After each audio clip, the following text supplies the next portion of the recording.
27 нэр дэвшигчдээс 58 нэр дэвшигчтэй холбогдох шүүхийн шийдвэр гүйцэтгэлтэй холбоотой 3.2 тэрбум төгрөгийн гүйцэтгэх баримтчиг хаагдсан, үр төлбөрөөр төлсөн гэсэн үг.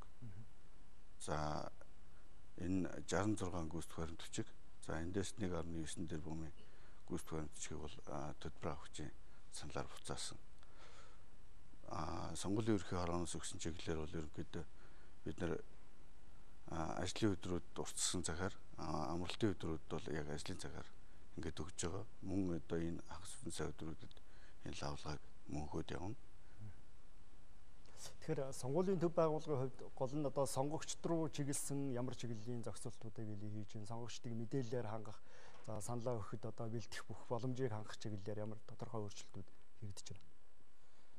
За сонгуулийн ерөнхий хороо өдөр тутмын сонин хэвлэлүүдээр одоо сурчлагын яг одоо тухайн цаг үедээ ямар үйл ажиллагаа явагдаж байгаа юм бэ? Сонгуулийн тухай хуультай холбоотой энэ заалтуудыг төвөрлөн хүргэж байгаа. За дээрэс нь одоо цахим шуудангаар нь мэдээлэл хүргэх, тийм ээ. Одоо ийм цахим шуудангийн үйлчлэгээ авч байна. За одоо сонгогчдод зориулсан хоёр төрлийн бас одоо видео шторк гарах гэж байна. Энэ видео шторкон дээр одоо сонгогч саналаа яаж тэмдэглэх юм бэ? Сонгогчдоо одоо сонголтод идэвхтэй оролцоороо хязээ болох юм бэ гэдэг нь одоо явж байна. 6 сарын 29-нд 7 сарын 2-р цагт болно гэдэг энэ мэдээлэл тэргээр хүргэнэ. За ер нь бол сонгуулийн санал авах өдөр ойртох тусам сонгуулийн ерөнхий хорооны сурчлагын одоо сонгогчдод чиглэсэн сурчлагын ажлууд илүү эрчимжиж явдаг. Тэрнээс гадна одоо гар дээр нь хөргөх одоо тарах материал, цаасан тарах материалууд утгагүй очино. За энэ нь болохоор хоёр төрлийн материал очино. Нэг нь болохоор яг сонгуулийн санал авах байрных нь хаягтай, саналаа хэрхэн тэмдэглэх талаар энэ зааварчилгаатай ийм материал очино. За нөгөөх нь ер нь сонгогч сонгуульд юу анхаарах вэ гэсэн ийм мэдээлэл бүхий юм одоо материалууд очихоор бэлтгэгдэж байж байна. Саналын хуудасны загвар бол одоо төрүүчийн сонгуулийн үеийнхээс ерөнхийдөө өөрчлөгдсөн гэж ойлгож байна уу? Сонгогч саналаа өгөхөд илүү хялбар ойлгомжтой болж чадсан уу? Ер нь ямар зарчмаар яаж өгөх ёстой? За сая сонгуулийн тухай хууль 5 сарын 5-ны хуулиар өөрчлөлт орчинд албадуулаад ерөнхийдөө нэг мандатад 700 тойрог болсон учраас саналын хуудасны маань бидний анх тусуулж бодсоос нэг бодох юм бол арай илүү жижигхэн одоо авсархан болж байгаа. Тэгэхээр энэ нэг талтай байх уу, хоёр талтай байх уу гэдэг бол хорооны оролдооноор шийдэрлэнэ. Ер нь бол нэг талтай хэвлэх юм бол илүү одоо бидний санал толгох төхөөрөмжийн маань найдвартай ажиллагаанд ч хэрэгтэй, тийм ээ. Сонгогчд төрөлдөхгүй байхад хүртэл илүү юутай төхөн болох байх. Гэтэ энийг бол сонгуулийн ерөнхий хорооны оролдооноор шийдэрлэнэ. Одоо 10 өргөө хэвлэж магадгүй, тийм ээ. Нэг талд нь одоо их хурлыг байхад нөгөө талд нь аймаг нийслэлийн хурлын саналын хуудас хэвлэж болно. Эсвэл нэг талд нь одоо хоёулын хоёр хэсэгтэй байх жишээ нь. Ингээд саналын хуудасны загвар гарангуут бид нар одоо энэ одоо сурчлагынхаа материалууд дээр илүү төлхөө хөргөх одоо байж байгаа. Яг одоогийн байдлаар бол эцсийн загвар батлагдаг байна. Ер нь сонгогчдод саналын хуудас тэмдэглэгээ хийхдээ яаж хандах хэвээр?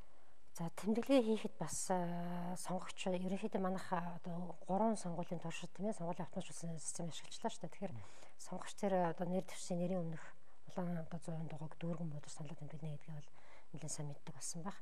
Гэтэ энэ дэр нэгэн бас тодорхойлол хийхэд жишээлбэл дөнгөж ингээд одоо үзэгний уншуу хүргээд өнгөрөх төдийд ингээд нэг тодорхойгүй тэмдэглэл хийсэн тохиолдолд машин таньж уншихгүй. За мөн түүнээс гадна мандатын тооноос илүү тэмдэглэл хийх юм бол машин одоо уншихгүй, тийм ээ, буцааж гаргана. За тийм учраас сонгогч саналаа өгөхдөө бол саналаа яг зааврын дагуу тэмдэглээд, тийм ээ, зааврын дагуу. Ингээд зааврын дагуу тэмдэглэсний дараа саналын хуудас одоо амжилттай уншигдлаа гэсэн одоо мэдээлэл санал толгох төхөөрөмжөнд дэлгэсэнд гарч иртэл хүлээж зогсож байгаа одоо санал авах байрнаас гарах жишээ нь ийм одоо бас мэдээлэл хүргэх ёстой байж байгаа. Өмнөх 2012 оны сонгуулийн хуулиар болохоор мандатад одоо тэнцвэл одоо тооны нэр дэвшсэн төлөө санал өгөхгүй бол санал хүчингү гээгдэжсэн. Тухайлбал одоо 3 мандаттай газар 2 санал өгөх юм бол тэр 2 хүнд өгсөн санал гээгдэжсэн тийм. Одоо энэ сонгуулийн тухай хуулиар болохоор 3 мандаттай газар бол нэгийг одоо нэг хүний төлөө өгч болно, 2 хүний төлөө өгч болно, 3-ын төлөө өгч болно гэсэн. Энэ бол сонгогчийн нөгөө сонголтын өөрийнх нь сонголтоо хийж байгаа нэг хэлбэр. Тэгэхээр энэ тохиолдолд бол бүх санал нь хүчинтэй тооцогдоод явна л гэсэн. Тэгэхээр манай судлаачдын хувьд, төрөөмс байгууллагуудын хувьд бол ер нь одоо сонгогчид саналаа өгөх боломж нь ер нь саналын хуудасны тэмдэглэгээ хийхээс эхлээд хүндрэл бэрхшээлгүй байх, за үнэн зөвөөр шударга зөв одоо сонгуульд оролцох боломж нь аль хэрнээлтэй эрх зүйн талаасаа, зохицуултын талаасаа хангагдаж байна гэж үзэж байна. сонгогчдын хувьд бол одоо хамгийн чухал юм бол түрүүний яриадсан тэр нэрийн жагсаалтад өөрийнхөө бүртгэл зүв байгаа хэсгийг гол нь шалгах хэрэгтэй. Энэ бол яг одоо хийх хэрэгтэй. Яагаад гэвэл хэллээ шүү дээ. Одоо сонгогч шилж хөдөлгөөн бол тэгээ хаагдана тий. Ер нь бол хамгийн түрүүнд хийх хэрэгтэй юм. Энэ дараа нь тэр мөнх нарынгийн яриадсан мөрийн хөтөлбөр бол 6 сарын 10-11 ингээд ил болох хэрэгтэй байх хуулиараа тий. Тэр үед нь бол мэдээж хэрэг мэдээлэл аваад ингээ явах хэрэгтэй. Дээрэс нь бас нэг чухал оролцоо бол сонгогчтой хувьд нөгөө хяналт тавих хэрэгтэй. Одоо энэ сонгуульч нь бол зөвхөн улс төрийн намуудын асуудал, нэр дэвшигчдийн асуудал биш. Энэ бол манай Монгол тий ардчилсан улс орны одоо том чухал үнэт зүйл гэсэн үднээсээ сонгуул оролцож байгаа бүх талууд одоо хуулиа барьж үнэхээр ажиллаж чадж байгаа үгүй юу гэдэг дээр бол хяналт тавих ёстой. Энэ эрх нь бол хуулиараа бас олгогдсон байгаа. Сонгуулийн одоо жишээлбэл бүх үйл явц зэлтүүд байна гэж зарчим нь байж байгаа. Дээрээс нь 5-5 дээр бол одоо төрийн бас байгууллагууд хяналт тавих, ажиглалт хийх эрхэж гисэн бол бас нээлттэй байгаа. Тэгэхээр энэ олон боломжуудыг судлаад аль болох идэвхтэй оролцох хэрэгтэй гэж харж байгаа. Ингэж одоо аль талаасаа хариуцлагатай байж сонгуулаа шудрах зөв явуулна гэд санаад авчих хэрэгтэй манай сонгогчид. Ер нь бол төрийн бас байгууллагууд олон нийтийн хувьд хяналт тавих боломжийг ямар хэлбэрээр яаж хэрэгжүүлэх нөхцөл үүсэж байна. Түрүүний хэлсэн ерөнхийдөө бол төрийн бас байгууллагуудын хувьд бол чухал гэж үзсэн асуудлуудаа сонгоод мониторинг бол хяналт үнэлгээгээ хийгээ явах боломжтой байгаа. Одоо жишээлбэл шудраг сонгуулийн төлөөр игний нийгмийн хяналт сүлжээгээд 6-7 байгууллагыг игнэнд нэгтгэсэн сүлжээ байдаг. 2008 оны сонгуулиас хойш бол янз бүрийн асуудлаар сонгогчдын нэрийн жагсаалтад ч гэсэн мониторинг хийжсэн 8 оноос өмнө те асуудалтай байлаа шүү дээ. Нэрийн жагсаалт бол одоо бол бас харьцангуй бидний гаргасан судалгаа мониторингийн үр дүнд үндэслээд бол хууль нь бол нэлээд сайн болсон болохоор энэ дээр бол асуудал гарахаа болсон шүү дээ. Тэгэхээр хяналт гэдэг чинь ийм чухал байдаг. Тэгэхээр энэ дээр бол бас төрийн бас байгууллагууд идэвхтэй ажиллах хэрэгтэй байдаг. Төрийн бас сонгуулийн ерөнхий орооноос шугамыг гаргацсан байгаа. Үйл ажиллагаагаа төлөвлөгөөгөө танилцуулах хэрэгтэй гэдэг те. Тэгэхээр энэ журамтайхан танилцаа төрийн бас байгууллагууд бол хяналтаа тавиад явж байгаа. Ер нь бол энэ жил бол бид нэр 4 чиглэлээр бол хяналт үнэлгээ хийж чинь сүлжээний зүгээс хамгийн чухал асуудал бол одоо нөгөө автоматжуулсан систем мониторингийн асуудал байгаа. Маргаашнаас эхлээд баталгаажуулалт тэр гэрчлэгээжүүлэлтийн үйл явцад бол бүтэн тасралтгүй ажиглалт хяналт тавих хүмүүсээ бид нар томилж явуулж байгаа. Энэ дэр бас улс төрийн намууд ч гэсэндээ ажиглагчаа томлоод ажиллах боломжтой байгаа тий. Тэгэхээр бол хариуцлагатай хандна гэдэг чинь тий одоо юу гэдгийг хардаад л тий яг ямар үндэслэлтэйнээ ойлгомжгүйгээр ингээд сонгогчдыг төрүүлсэн мэдээлэл түгээгээл ингээд явах биш.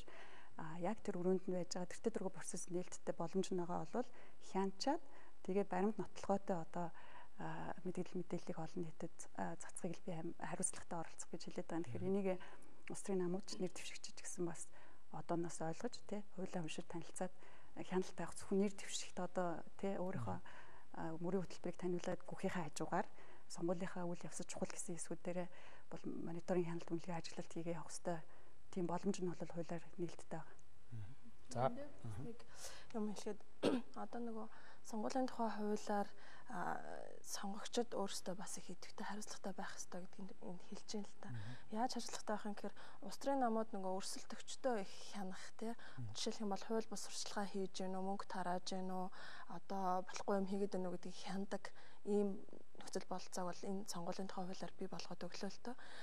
Дээрээс нь одоо гэдэг нэгэнтэй л бид нар энэ ардчилсан нийгмийг одоо сайхан болгох гол бид нар өөрсдөө сайхан амьдрах гал сонгуульд оролцож байгаа маань өөрсдөө одоо их чухал хэлбэр учраас энийгээ сонгогчдод өөрсдөө их сайн ойлгож ухамсарлах хэрэгтэй. Одоо ингээд судалгааны дүнгуудыг рейтинг ч гэдэг юм уу энэ мониторингийн ийм юмнууд харахаар сонгогчдод сонгуулийг нэг тоохгүй.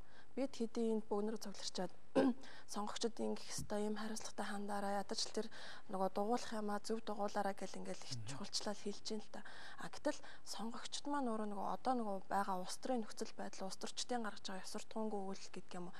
Энэ болгоноос ахуулаад улс төрийг ерөөсөө их сонирхгүй би саналаа өгөхгүй ч гэдэг юм уу. Ерөөсөө сонгох хүн тэнд байхгүй байна гэсэн нэг ийм хандлага яваад байна л та. Харин ч эсэргээрээ та заавал саналаа өг те. Ер нь бол энэ одоо юу гэдгийг авилгатай холбоотой, хэл ахуйтай холбоотой янз бүрийн ёс суртахуунгүй үйлдэл гаргаж ирсэн улс төрчдийг дэмжихээсээ илүү тухайн нөгөө намын бодлого мөрийн хөтөлбөрийг хараад их зөв шудраг одоо мэдлэг боловсралтай тийм хүнийг л улс төрд гаргах юм бол одоо миний өмнөөс төлөөлөл болж тэнд үг хэлж чадах юм байна, улс орныг хөгжүүлж чадах юм байна гэдэг талаас нь харах хэрэгтэй. улс төр судлаач хүний үүднээс одоо ингээ харах юм бол нөгөө сая сонгуулийн тойргийг ямар байх вэ, ямар одоо системээр явагдах вэ гэдгийг ингээл хэдхэн сарын дотор шийдэл гаргачлаа л да. Гэтэл энэ хооронд юу ажиглагдаж байна гэхээр сонгуулийн тухай хуулиндаа маш ойрхон хугацаанд ингээ хоёр ч одоо өөрчлөлт оруулчлаа. За нөгөө нам нэр дэвшигчдэд ялангуяа жижиг нам беда нэр дэвшигчд бол энэ айгүй их асуудалтай. Одоо яах вэ гэл ингээл бүх юм өөрчлөгдөж байгаа. За сонгогчдын хувьд ч гэсэн энэ том эргэлзээнд хүрэж байгаа байхгүй юу? Би хизээ саналаа өгье. Одоо би хэдэн хүн очиж дуугуулах юм те. Нэг бол одоо 2-3 хүн дуугуулна гээл, нэг бол ганцхан хүн жижигсэн тойрог болчлаа гэл ингээд яриад. Тэр энэ хооронд маш их хэрэгэлзээ гарч байгаа. Эндээс хин хожих юм гэхээр нөгөө энэ сонгуулийн хуулийг өөрчилж байгаа ч гэдэг юм уу. Уг нь бол пропорционал мажоритар буюу холимог хувилбар чинь нэг тийм муу хувилбар биш шүү дээ. Дэлхийн нийт бүдэрэл тийш явж байна. Гэтэл манайх сонгуулийн тогтолцоог жижигсэн тийм ээ мажоритар болгоно гэдэг чинь одоо байгаа улс төрчид юм уу эсвэл бол мөнгө хэмжээгээр сонгуульд одоо хайж оролцох тийм ийм улс төрчид одоо нэр дэвшигчдэд бараг ашигтай юм шиг юм хувилбар болоод байна л та. Энийг ч гэсэн судлаачид шүүмжлээд байгаа. Тэгэхээр энэ эргэцэн орчноо бид нар бас эргэж одоо дараа нь харах, шүүмжлэх, сайн муугийг гаргах шаардлагатай. За сонгогчдод тэгвэл одоо юу гэдэг сонгуулийн ерөнхий оронд ч гэдэг юм уу төрийн бас байгууллагууд намууд ингээл сонгогчдын эрс оролцоог ямар эрхтэй юм бэ гэдэг талаас нь ингээд маш сайн ажиллаж байна л да. Гэхдээ нөгөө судалгаануудаас харахаар одоо интернетээр одоо пэйж нэгэд ч гэдэг юм ингээ явуулаад байна те. Гэтэл нөгөө бүр яг хөдөө амьдарч байгаа сонгогчдод тэрийг харж чадж байгаа юу гэдэг асуудал гарч байна. Залуучууд ер нь бол интернет хэрэглэж байгаа Facebook, Twitter ингээ захин орчинд ажиллаж байгаа хүмүүс бол яах ёстой юм бэ? Бид юу одоо мэдхийн те. Сурчлагаа хизээнээс эхлэхийн, хизээ сонгуулаа өгөхийн, яаж тэмдэглэгээ хийх ингээ эдрийг мэдэж болно. Гэтэл аймгийн төвүүдээр за сумын төвүүдээр бол интернет байгаа. Яг ингээд хөдөө байгаа иргэд бол тэр талаар мэдэхгүй байгаа. Нөгөө хөдөө байгаа иргэдтэй сонгуулаа заавал очиж өгөөрэй те. Ийм учиртай гарын авлага байгаа юм шүү гэдэг одоо тэр ойлголтуудыг заавал хүргэж ажиллах тал дээр бас олон талууд хамтарч ажиллах бах. Намууд ч гэсэн энэ дээр их хариуцлагатай ажиллах хэрэгтэй. Ер нь бол намууд бодлогоо мөрийн хөтөлбөрөөр сайн тайлбарлаж таниулж гинэ гэдэг чинь явандаа бас сонгогчдынхоо зөвхөн сонгуулийн боловсролыг биш тийм ээ. Улс төрийн мэдлэг боловсролыг бас сайн болгох хэрэгтэй. Ер нь сонгуулийн төв байгууллагууд, ер нь шат шатны сонгуулийн байгууллага сонгогчдод энэ мэдээллийг бас урдны шуурхай нээлттэй зөв хүрэх талаасаа ямар зохицуултууд хийх боломжтой гэж үзэж байна. За одоогийн яг саяны ярьдаг дээр ингээ яхад бол яг одоо хөдөө бүр орон нутагт тийм ээ одоо хөдөөгийн малчууд баг дээр одоо байгаа хөдөөгийн малчууд бол бид нар Монголын радиотой одоо хамтраад сонгогчийн боловсролын одоо нэвтрүүлүүд явуулж байна. Энэ бол одоо үндсэндээ 7 хоногт нэгээс 2 нэвтрүүлэг гарч байна. За дээрэс нь өдөр болгоны мэдээнүүд явж байна те. Гэх мэтлэн одоо хөдөөгийн малчид бол маань голдуу радио их сонсдог шүү дээ те. Тэгэхээр тэр одоо шугамар бид нар бас мэдээлэл хөргөх. За суурин газартайгаа улсууд бол янз бүрийн одоо арга хэлбэрээр мэдээлэл авах бүрэн боломжтой. За би түрүү хэлсэн тийм ээ одоо яг гар дээр нь одоо тараах цаасан одоо цаасаар тараах материал одоо үндсэндээ бэлэн болж байна. Тэгэхээр энэ тараах материалууд сонгогчдын гар дээр очино. Ер нь бол ингээд сонгуулийн сурталчилгаа одоо сонгуулийн санал авах өдрөд өгөх тусам энэ сонгогчдынхаа чихэнд одоо энэ мэдээллийг илүү төлхөө хүргэн тийм ээ. Та сонгуульдаа яаж оролцох юм? Одоо яаж тэмдэглэгээ хийх юм, саналын утсан дээр яаж тэмдэглэгээ хийх юм гэдэг энэ талын мэдээллийг илүү төлхөө хүргэн. За сонгогчдын боловсрол төвийн талаас. За яг энэ дэр нэг өргөжлүүлээд яриа гэж бодож байна. Яг хөдөө орон нутгийн сонгогчдод ерөн сонгогчдоо яг саналаа өгөх байдал дээр тий.